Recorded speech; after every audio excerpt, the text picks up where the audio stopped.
Looks like God's real after all, idiots. Well, I've been saying it for my entire life, with a brief exception of a few years in my teens where I decided to be an atheist to test the waters of sinnery, but now I can triumphantly announce with 100% certainty that God is, without question, for real. He exists, and ironically, it was science that proved it. As a person that would rather avoid conflict and keep everyone happy, I tend to bite my lip when it comes to religion. Every day I face situations where one of my idiot moron atheist friends will sit there running their stupid mouth off about evolution or the Big Bang Theory or gravity or some other dipshit atheist idea, and I have to just smile and nod and remind myself that I'm only friends with them because they're rich. I don't argue. I don't point out the flaws in their logic. I just make a mental note to give them a Bible for their birthday next year, and hope they get the message. Not anymore.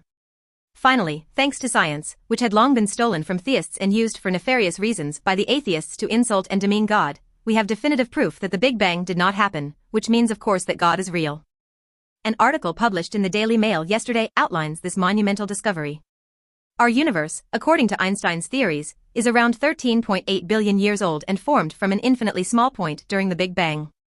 While most people accept this model, scientists still can't explain what happened inside this tiny point, called a singularity, or what came before it. Wow. Einstein was wrong. Einstein, people. The man who was arguably the smartest person of all time, and who also believed in God by the way, was wrong about the origins of the universe. Can you believe how stupid this makes atheists look? Can you believe how excited I am about this? Not for nothing, but if the smartest person in the history of the world can't explain the universe, isn't it time to admit that knowing such a thing is impossible? Isn't it time to admit that God is real, and is the only one capable of knowing such a thing? If the Big Bang Theory is false, by extension so many other things are actually false. A lot of science in recent centuries has sought superfluous explanations for phenomena that had previously been explained by the words of the Christian God that were put down in late antiquity. If the Big Bang is a lie, a fakery if you will, it means that evolution is also untrue, and most biological knowledge is also mostly bullshit for that matter.